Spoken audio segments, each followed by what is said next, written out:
Euro 2020. Dutch flattering to deceive, Portugal to win thriller. A look ahead to the next two last 16 games at Euro 2020.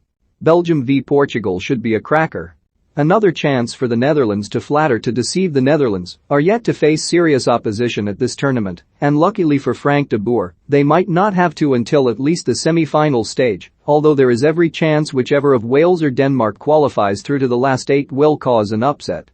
De Boer's side have looked pretty rope despite their wins, playing a brand of high-pressing and expansive attacking football that leaves holes everywhere and will appear badly disorganized as soon as a strong opponent comes along.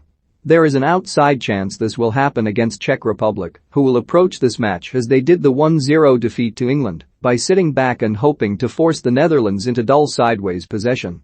So far, De Boer's greatest asset has been his overlapping wing-backs in a 3-5-2 that sucks play into the central column of the pitch to create space out wide, with Denzel Dumfries in particular catching the eye. But a deep-lying defensive shell like Czech Republic's may nullify Dumfries and Patrick van Aanholt. Instead, the Netherlands' most important player will be Georginio Wijnaldum, who has excelled in a more advanced role at international level and will be expected to pull the strings from the number 10 position, drawing defenders towards him to release Memphis Depay. It is difficult to imagine either playing getting much success, and indeed the most likely outcome in Sunday's early game is a low-scoring affair and a pretty drab watch.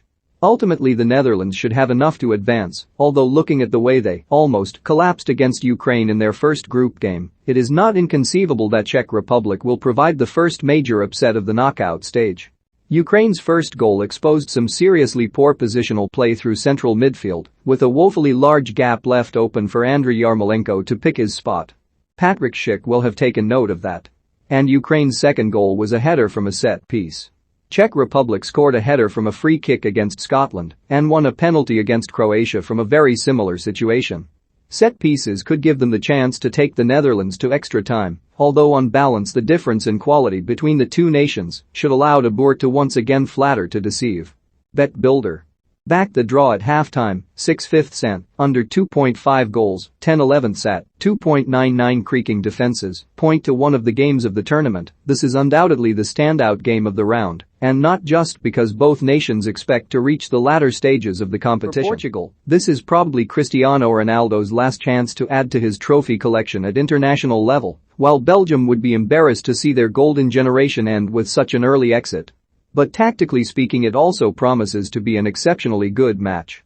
Roberto Martinez's tactical approach is remarkably open and attacking for international football, especially when central defense is Belgium's weakest area, and that should allow Portugal to break through repeatedly on the break. But one thing we've learned from some high-scoring Portugal games at this tournament is that if you lure them forward, you can hit them with the counter-punch. Romelu Lukaku, Eden Hazard, and Kevin De Bruyne will anticipate finding joy on the counter once the game gets stretched up against 38-year-old Pepe. All the signs point to a match that swings from end to end, with a huge volume of chances for both teams, but that does not necessarily mean it will be evenly matched. Portugal looked far more solid against France with Renato Sanchez in the team ahead of Bruno Fernandes, moving from a 4-2-3-1 to a 4-3-3, and should they continue with this approach, Santos's side hold a major advantage.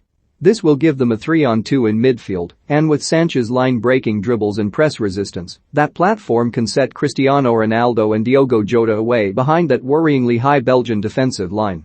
Jan Vertonghen, Toby Alderweireld and Jason Denayer are far from secure.